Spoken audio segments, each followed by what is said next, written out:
There we go. Oops, wait a minute. That's from when I was recording. Oops, give me a sec. There we go.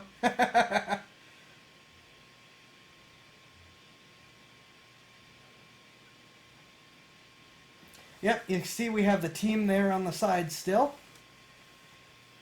Now, let's do a little bit of Smash or Pass, then on to the game. And you're going to find there are going to be a couple passes here. Well, the Zubats and the Parises are already passes that are going to affect me with how this game works. Because Zubat and Golbat are really good once you get them going. Just in general. So, Clefairy.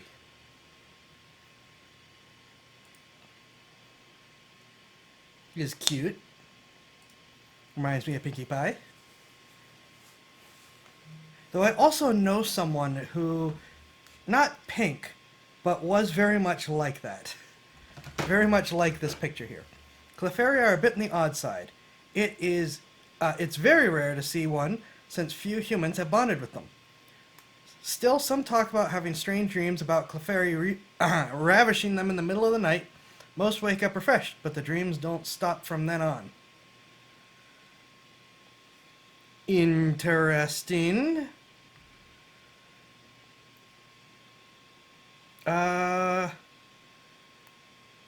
If this isn't important, it's not important. I am unhappy.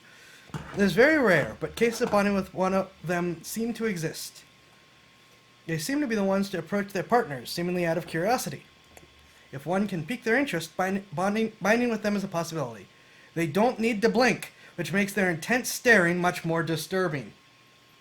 If you know someone who is pink, I hope it is just dye. Fair. Let's see, is there anything else to say here?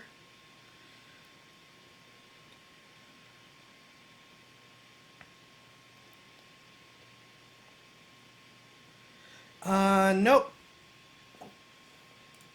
They have interesting habits, but I will go with Smash. And I do need to get up Poke Smash or Pass. I forgot about that.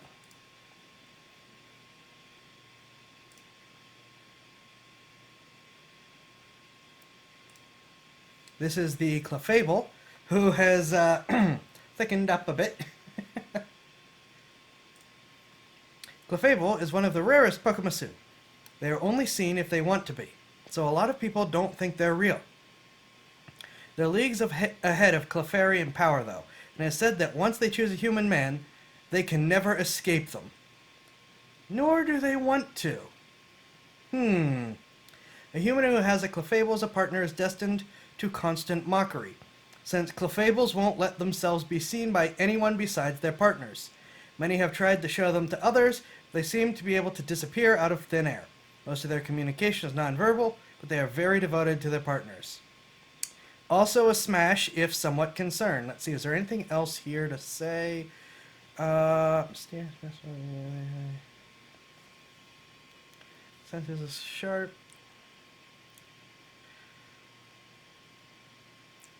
Sometimes they make contact with humans, and it's said that if the human is worthy, they'll use dimensional magic to transport them to the fairy realm which they inhabit, granting them happiness and skills beyond comprehension.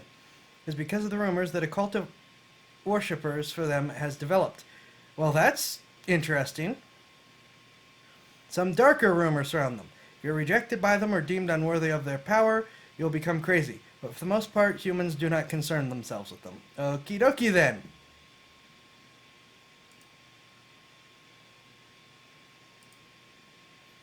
Vulpix.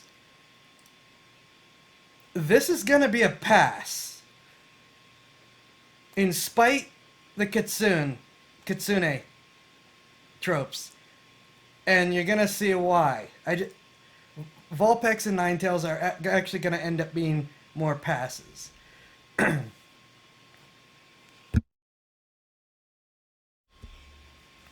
Vulpix adore hot climates. They're happiest when they're warm.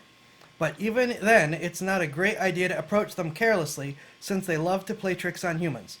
They're stunning Pokemasu, though, and very sought after as partners for their fun personalities. However, they are prone to manipulation and are also lazy, a combo that leads them to getting humans to do their bidding. While not recommended, the best way to bond with them is to serve them well. Even if you run their errands and follow their whims, they will still play pranks on you, as nothing brings them more joy than a well-done prank. I have had enough manipulation in my life, thank you very much. I have had enough manipulation in my life.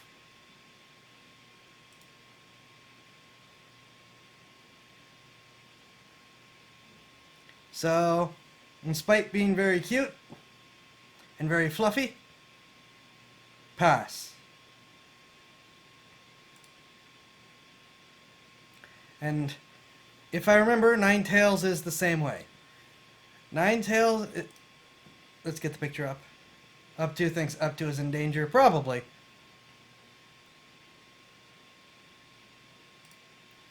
Ninetales is a hot, steamy trickster Pokemon who is happiest when she's got humans under her thumb. They are thankfully very rare due to their longevity. Finding a fully powered Ninetales is extremely difficult. They'll quickly try to get any human they can to serve them, using tricks and manipulation. Once someone is under their spell, their temperature will rise dramatically, and it won't recede no matter the weather or environment. But yeah, the manipulative... Unlike Vulpix's playful nature, Ninetales are cruel and vengeful. They will lash out against anyone who disturbs them. Nope, I have dealt enough with this. Ninetales are truly master manipulators, and they love to have human slaves do their bidding.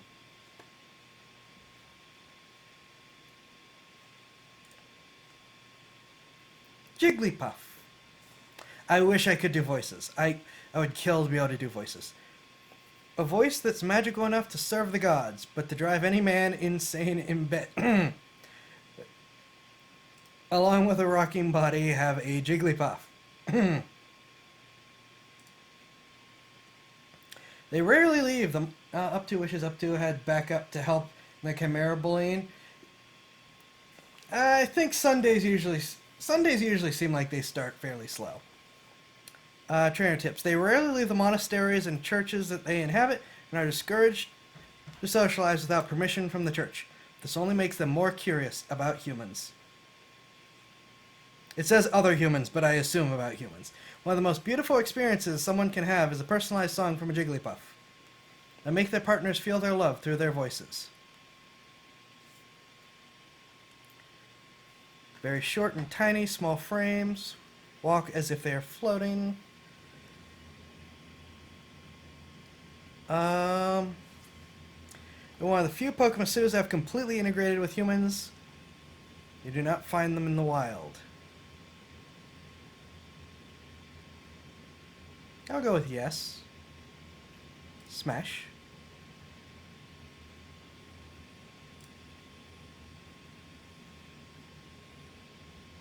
Is cute.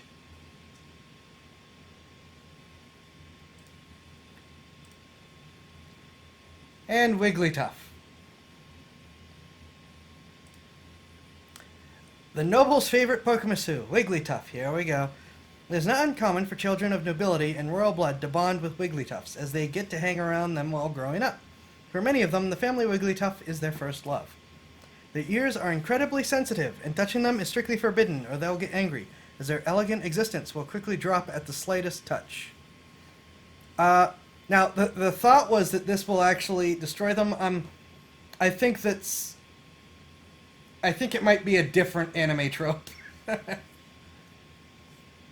Still smash. Not sure that there's any other personality things to be concerned about there. We already passed Zubat and Golbat because Zubat is very uncomfortable with the recommended means of bonding, and Golbat has a giant mouth on the stomach.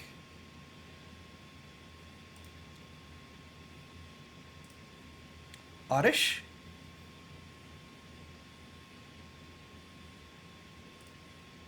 Wonder how Pokemon that actually has feet somehow ends up not having feet now. Up to thinks you're full of crap? Nah. The best times to bond with Oddish is during nights with a full moon. They come above ground to socialize and don't mind if humans join them. Often they become by moonlight and will seduce any man that happens to be nearby. The fingers of an Oddish look similar to some species of turnip, but if an Oddish is pulled forcefully to the surface, it will shriek in agony and attack. One can tell an Oddish from a normal vegetable by the lack of scent from their leaves. On nights of a full moon, Oddish are overjoyed and celebrate the occasion with their sisters. This is the best time to attempt bonding with this Musu. Okay, on the Eater Project stream, I passed because I couldn't see up here. You could just see this stuff, and it was like, well, if the only way to bond with them is to hurt them, I'm not gonna bond with them, so I passed out of respect. But since they do pop up on their own, and I don't see any other problems in terms of them being manipulative or anything like that, I'm actually going to change my vote from that to Smash.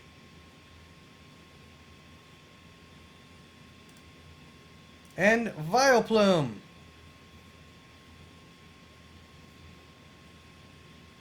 Did we miss one? We did. I was going to say, where's Gloom? I must have misclicked. Okay, Gloom, then Vileplume.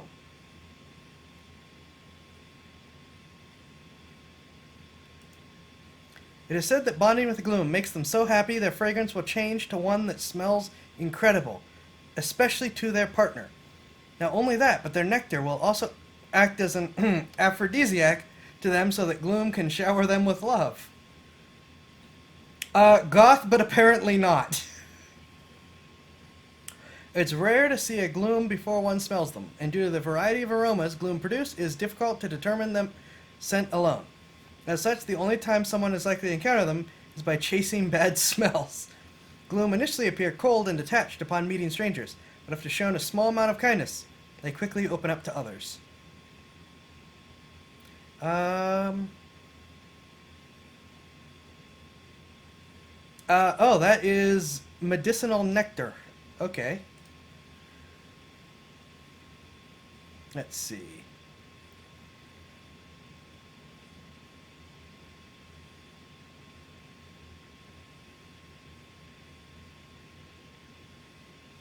I'll say Smash. Now, Vileplume.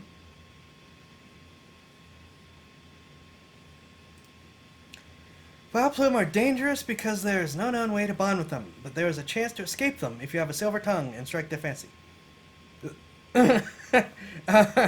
They'll milk you dry, but you just might get away even if severely exhausted. Vileplume's pollen doesn't kill humans on contact. Instead, it paralyzes most muscles while leaving their core organs intact. This lets the Musu extract materials from the victim, which they use to brew concoctions and potions. Since Vileplume's paralysis leaves the vocal cord intact, it's possible to ask a Vileplume for mercy. There's no known record of them ever granting this request. I have concerns, as I did before. I'm seeing if there's anything else.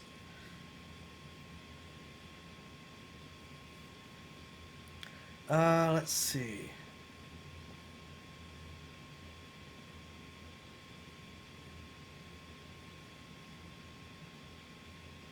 I'm actually gonna pass here, because I don't want my kidneys stolen, thanks.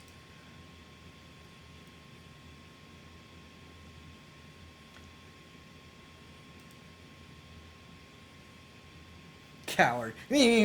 Alright, next Paris and Parasect, who will be passes. Actually, we don't need to open ones we've already done. Pass the Parasites. Nope to the Parasites. Venonat, Venomoth, Diglett, Dugtrio, Meowth. Here, let's get up to the ones we've done. And I think, well, up to this Primate. Wait, why do we don't need to do the Mankey and Primate. We already know that those are smashes. Okay, I can't remember if... I don't want to go too far tonight. Do we want to go by time or do we want to go by numbers? Let's think about that while we get these next ones up to Golduck. Venonat, who has lots of fluff. Fluff is a good thing. Venonat are some of the friendliest Musu you could find, but the hair is also pretty poisonous. I'm not sure if I can even read the next sentence on stream.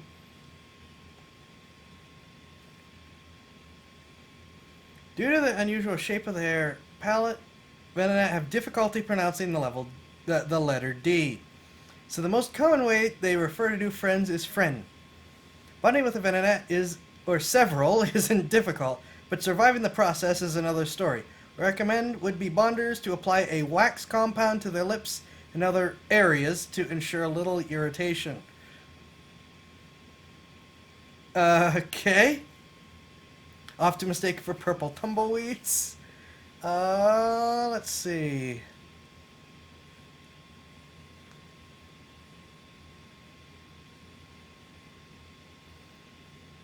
As aggressively friendly.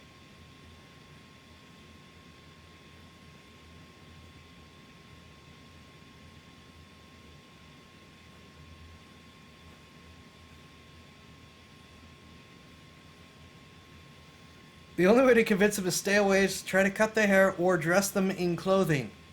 Okay then. They do not understand they are poisonous.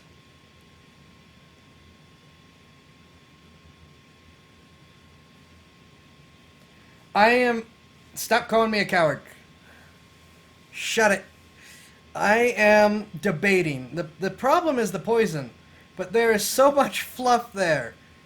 But the fluff is the problem, which isn't fair.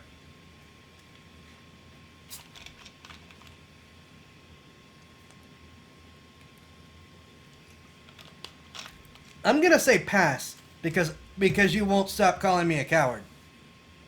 So that's your fault. That's your fault.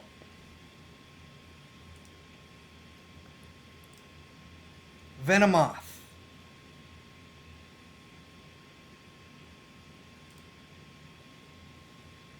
Venomoth are pretty affectionate as far as mooses go, but if you bond with one, keep their paralyzing poison in mind. Here we go again. They like to take partners flying at night, so if you're a thrill seeker, get ready for amazing sights and even not finishing the sentence. While most Venomoth are harmless, there is a subspecies of the musu with darker wings that scatter a deadlier poison powder. It is recommended to stay away from these Venomoth. Towns with frequent visits from Venomoth often have lamp clubs, which consist of fans of the musu that will gather atop large structures with large light sources in an attempt to gain the Venomoth's attention.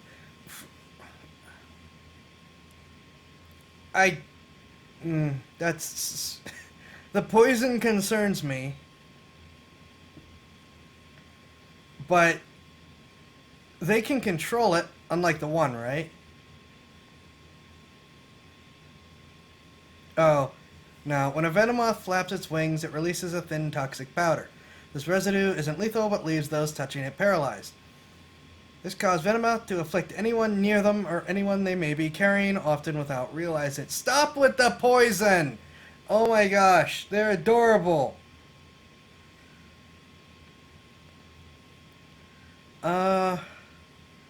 They like and they are moths, so they like shiny things.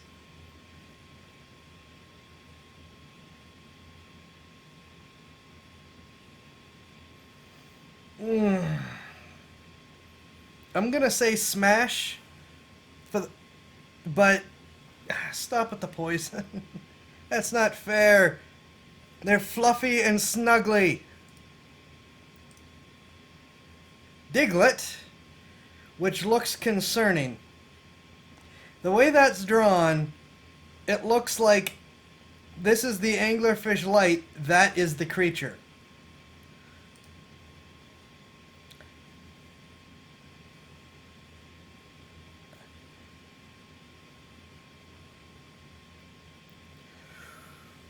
I don't think I can read any of that top paragraph out loud. We are going to scroll down.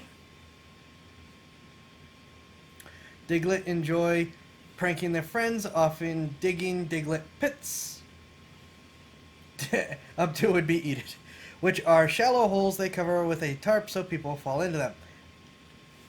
There, the Musu will hug their victims until they are satisfied. Which say, it's unknown what a Diglett looks like below the surface of the ground, as they always shy away from the topic when asked, and those that have bonded with haven't a clue on this topic. Let's see. I'm going to go with that as my canon explanation until proven otherwise.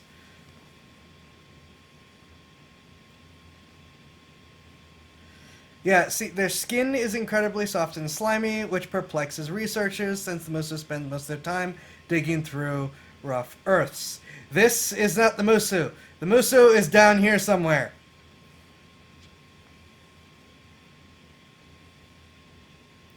I'm going to chicken out and pass.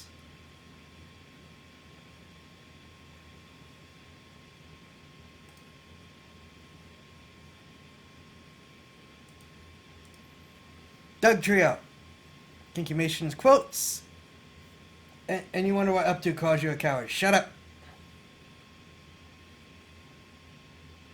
I'm not getting bored. If you thought Diglett's literally 3 times as much, bicker for the partner's attention often, each wants to be the first to feel them to the point they will all seduce them at once. That's because it's still one creature, I am sure. Unlike the Musu Paris, there are seldom disagreements between the 3 on bonding partners. If someone is able to please one of the Dugtrio trio,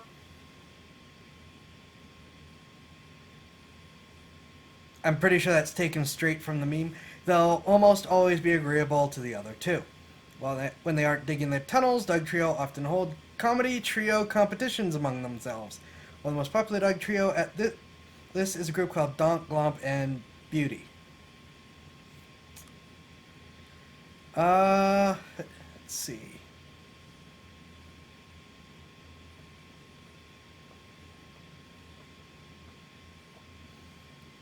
They always have similar personalities, implies they're sort of a hive mind. They are one creature that is just a ground anglerfish.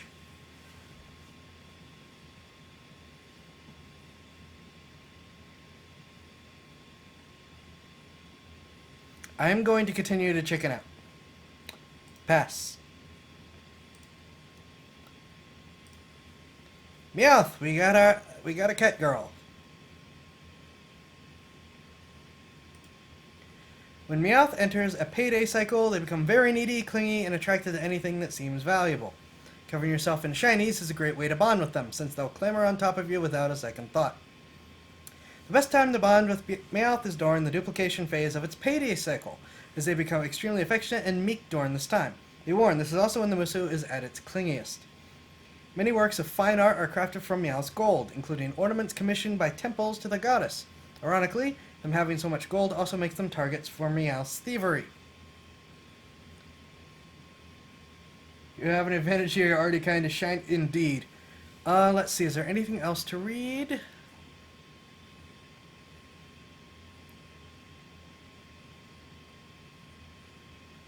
Let's see.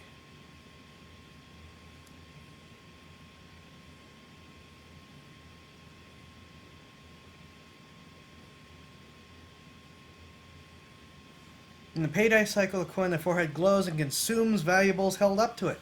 After a period, the coin in the head will duplicate itself in proportion to how many valuables the Meowth has absorbed during the cycle. We are going to smash. Persian.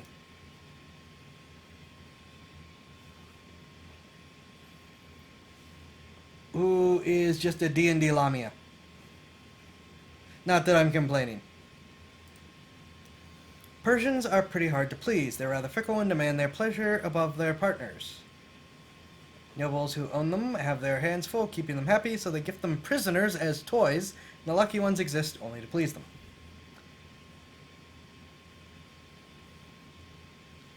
Persians carry high bounties in black markets. Often this is for their red jewels, but revenge is another motivator. To quell a Persian's thirst for violence, their partners will offer criminals and undesirables to them. Families of those offered are typically poor, but will pool what money they have for the head of their loved one's killer.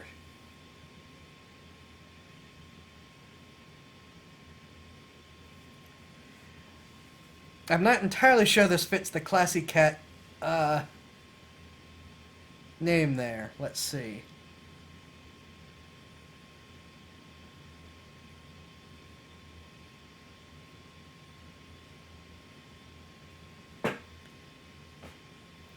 While the societal version of Pershing is one of gentle noble Masu, in reality they're actually incredibly aggressive. No capacity for empathy, take pleasure in seeing the suffering of those around them. Perfectly content to lash out at their servants and partners as well.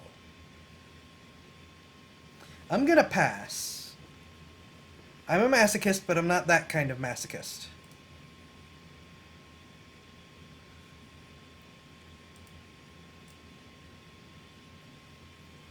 Psyduck.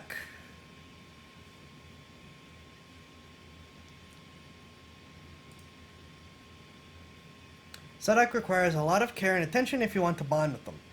Soothing them and keeping them relaxed is a must, unless you want to end up dead by their psychic bursts. Thankfully,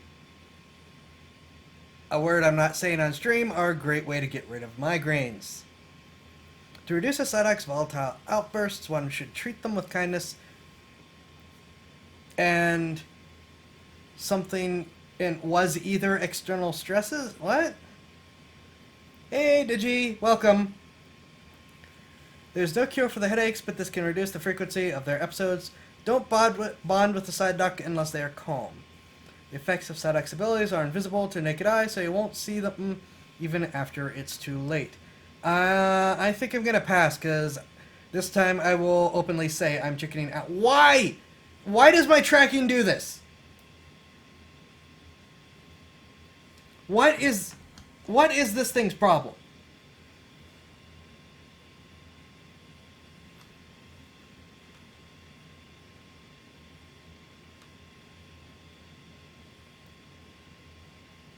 Connect.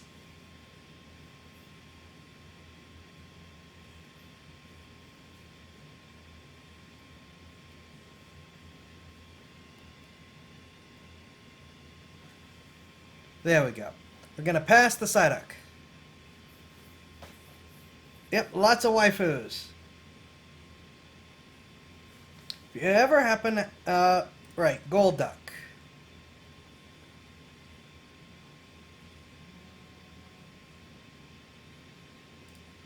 If you ever happen to help a Psyduck that evolved into a Golduck, it's very likely they'll remember you so fondly they want to bond with you. They're fierce protectors of the waters, but very gentle and nurturing lovers. Golduck looks way better. Golduck also possess strong telepathic abilities and are able to speak to the minds of most creatures they can see. They use this ability to warn travelers of danger and scare away potential threats to their home.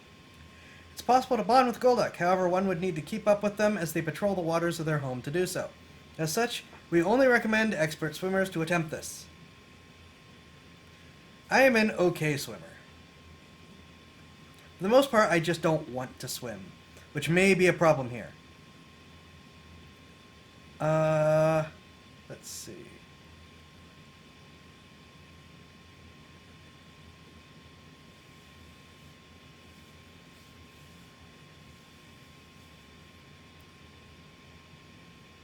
I don't think there's anything else. I'm gonna say yes, but I'm not sure if I'd be driven to actually chase them down.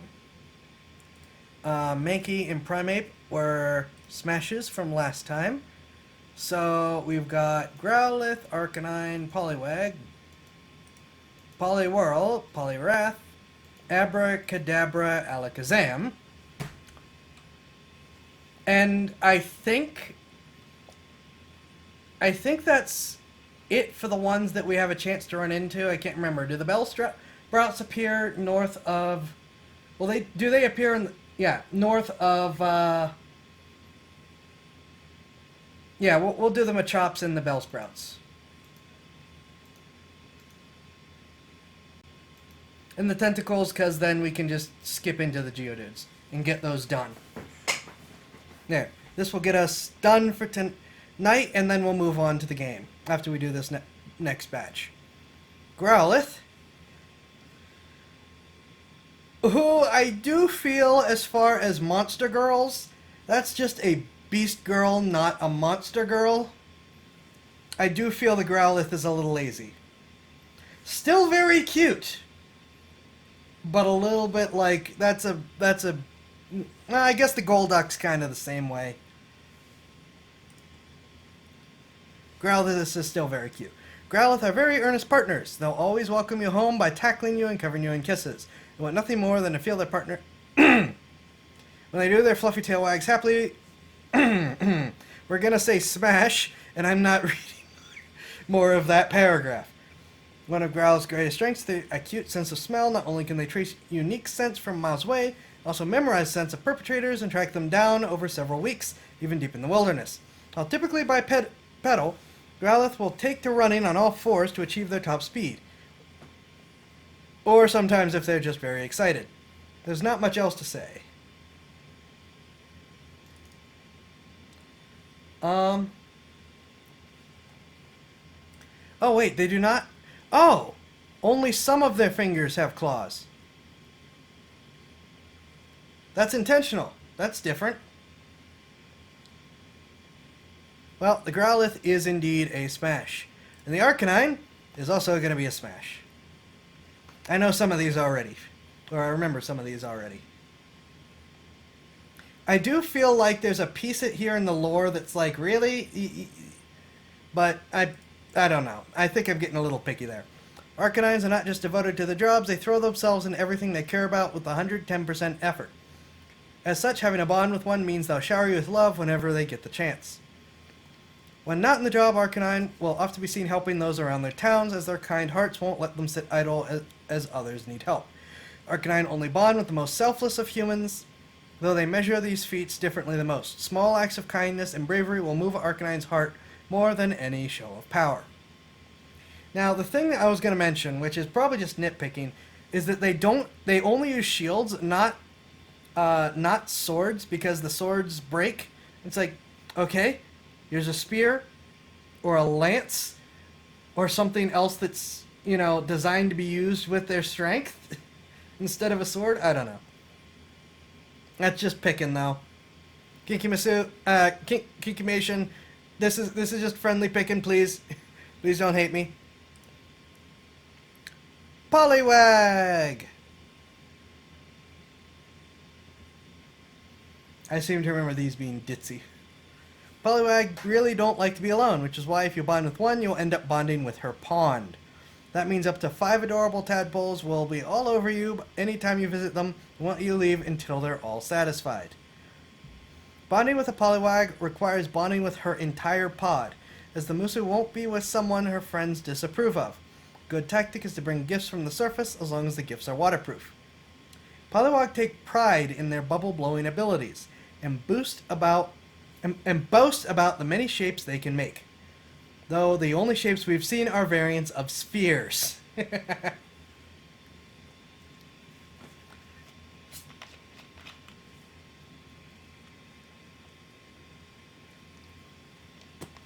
Very cute.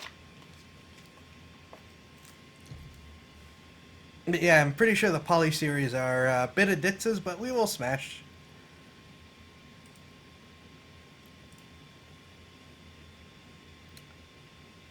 Poliwhirl.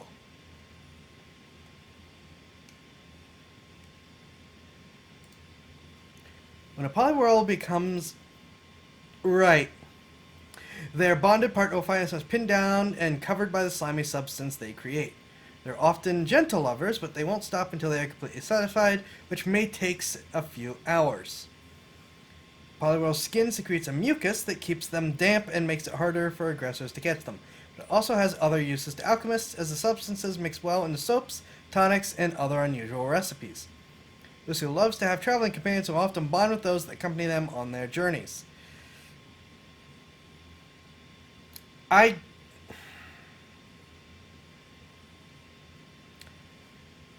the mucus thing.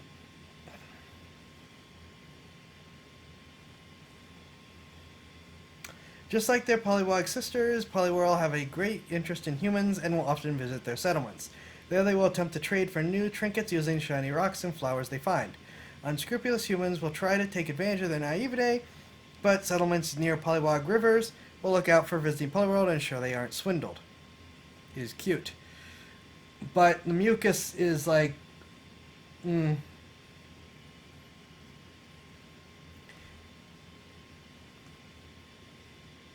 I am debating.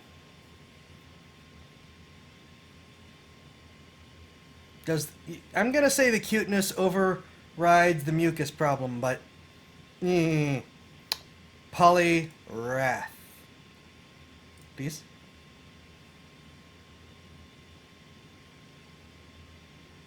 Hi, Blue Kitty. We're just doing a couple more of these and then we're moving back on to the game. Despite their strong and stoic looks, Poliwrath are very clingy lovers. They enjoy nothing more than wrapping themselves around their partner, savoring their warmth and pleasure for hours on end. Poliwrath will often ponder unusual questions like how can feet smell if they don't have noses, which humans will misinterpret as them meditating for the sake of their martial art. Musu is protective of their pawns and will look at outsiders with confusion and concern. If the outsider is kind to Poliwags, they will happily welcome them. We're gonna smash because they are all ditzes and that's hilarious and cute. Also, they are apparently no longer slimy. Abra.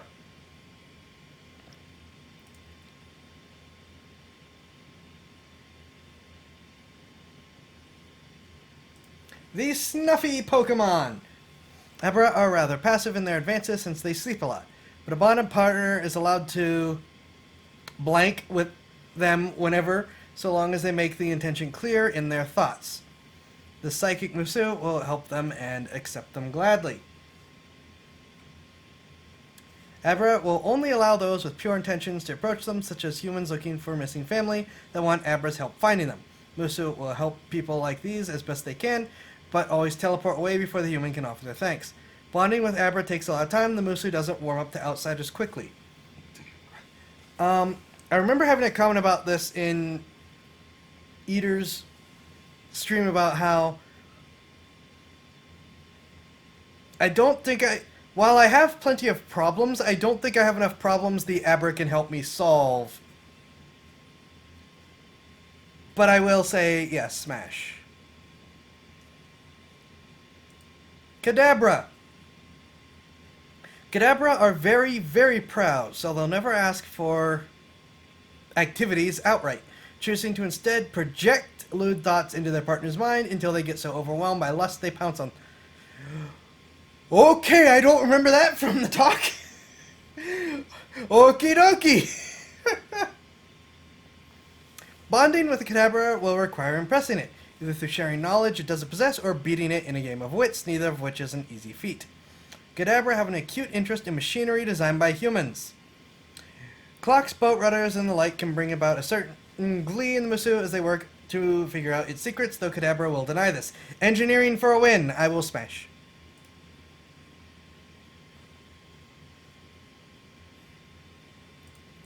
And finally, Alakazam. Alakazam enjoys studying things intensively. Activities are no exception. They're very adventurous and up for anything they can learn from, even if their partner is cool with it. Bonding with Alakazam requires keeping their attention for a sizable period of time, which is best done by someone with mastery of it in a given subject. The subject could be almost anything, as even something as mundane as fishing or weaving will hold Alakazam's attention when explained by a master. Their love and collection of silver only increases from their time as a Kadabra. We will smash. I am a nerd. I can talk about some really random stuff for some really long periods of time. I think we're good.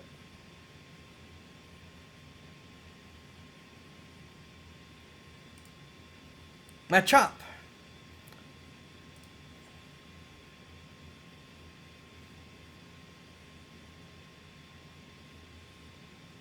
Is cute. Machop often top. They like to do most of the work during activities, but they also expect partners to pull their weight. A lazy one is no good to them, they'll get bored. Bonding with Machop is fairly straightforward as they get along well with those around them, though they can be thick-headed when it comes to romantic advances. Guys can sympathize. We recommend being straightforward with Machop to avoid potential misinterpretations. Machop are very family-oriented and will often follow the career paths of the mothers, be it knighthood or something more atypical. Easy smash.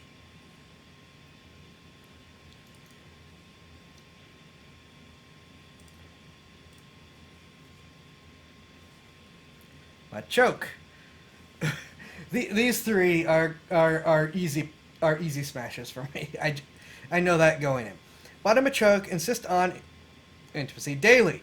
Sometimes it's more than once a day, since they want to strengthen their hearts just as much as they want to strengthen their bodies.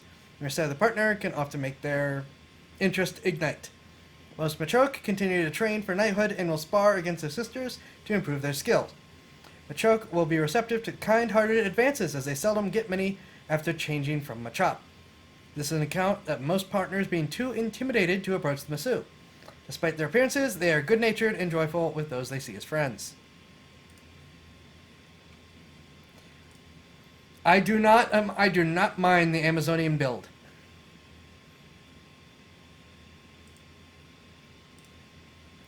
And Machamp. And I really like the general change from...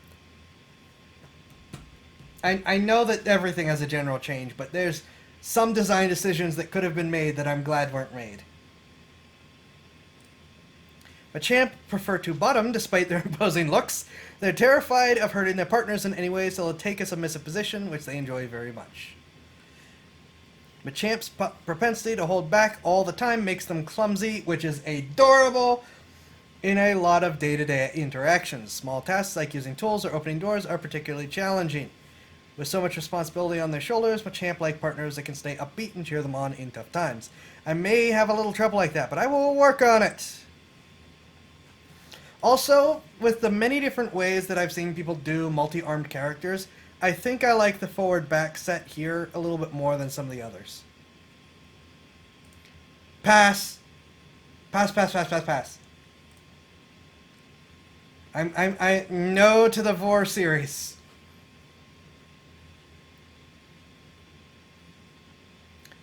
Bellsprout.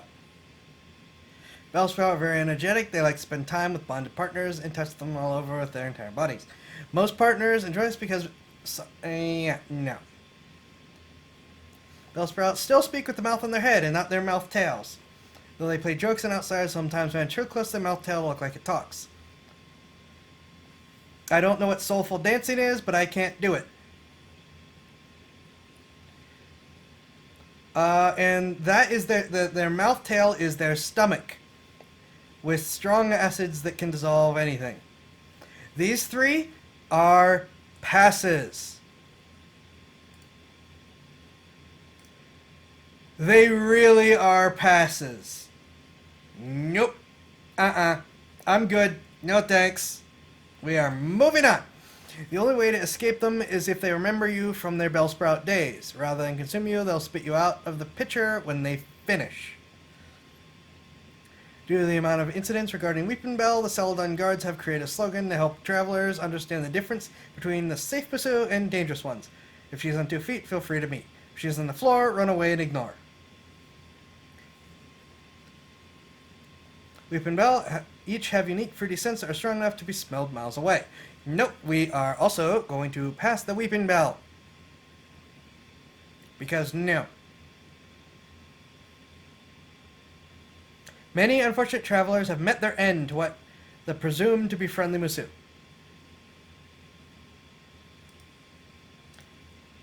And Victory Bell, who is that but worse.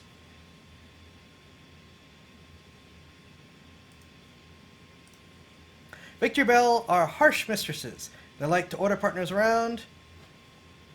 Things I'm not reading. Refusing will earn... Victory Bell only bond with those that can assist them in achieving their ambitions, and those that outlive their usefulness are promptly consumed. Somehow Victory Bell always find a way to create leaf stones, which they use to evolve more Weeping Bell, and form a covenant, expand, and conquer across the lands. This should be impossible, but it happens consistently. We are going to nope the victory bell. Tentacle.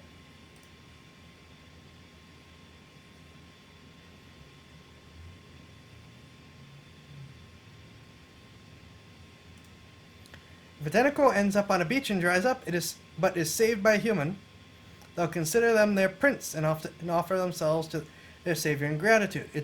They're very romantic, which makes them super devoted partners. The currents tentacle live in destroy most clothing they attempt to wear, the exception being accessories that they make from shed tentacles. While their lives are so devoid of outside interaction, it's common for them to grow curious of frequent visitors to their shores. This is the best opportunity to bond with them. The problem I have is that they are ultimately a jellyfish that stings. Looking to see if there's anything else to read. Average dose of toxin, enough to kill a grown man within an hour. I'm gonna pass because stingers. Me and the jellyfish don't do well. I've been stung by things before. I do not wish to be stung by things anymore. And jellyfish are really easy to get stung by. Tentacruel. Questions about the claw leg things.